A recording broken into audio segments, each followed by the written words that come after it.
Hi everyone, it's me Shivani. ह्या वर्षी खूपच कडक उन्हाळा आहे, तर न्यू मॉमीज तुम्ही स्वतःची आणि बेबीची खूप काळजी घ्यायला पाहिजे. पहिलं तर तुम्ही स्वतः हायड्रेट राहिले पाहिजे.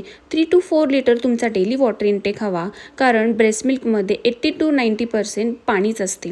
बाळाच्या डिहायड्रेशनच्या साईनकडे सुद्धा तुम्हाला लक्ष द्यायला पाहिजे. पहिले साईन असे की बाळ दिवसभरात 6 पेक्षा कमी वेळा युरिन पास करत असेल, बाळाचे ओठ सुकले असतील किंवा बाळाला सुस्ती येत असेल. हे काही साईन्स आहेत जेणेकरून आपण ओळखू शकतो की बाळ डिहायड्रेट झालं आहे. बाळाला हायड्रेट ठेवण्यासाठी फक्त ब्रेस्ट मिल्क किंवा फॉर्म्युलाच देऊ शकतो. फॉर्म्युलामध्ये सुद्धा हाफ पाणी आणि हाफ पावडर असते, त्यामुळे बाळाची पाण्याची गरज पूर्ण होते.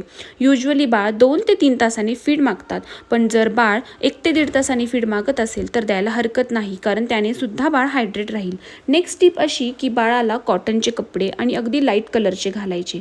नेक्स्ट टिप की बाळाला आपल्याला रॅशेस अवॉइड करायला पाहिजे, त्यामुळे जास्त डायपर फ्री टाईम द्यायला पाहिजे आणि वाईप्सऐवजी तुम्ही कॉटनच्या ओल्या कपड्याने पुसून घ्यायचे. नेक्स्ट टिप की बाळाला AC, फॅन, कूलरमध्ये तुम्ही ठेवू शकता, पण त्याचा डायरेक्ट फ्लो बाळाच्या अंगावर किंवा तोंडावर यायला नको याची काळजी घ्या. AC लावत असाल तर ह्युमिडिटी मेंटेन करण्यासाठी रूममध्ये एका मगमध्ये पाणी ठेवा. ह्या काही टिप्स आहेत ज्या मी फॉलो करते. व्हिडिओ थोडा जरी हेल्पफुल वाटला असेल तर लाईक, कमेंट आणि फॉलो करायला विसरू नका. Bye, take care.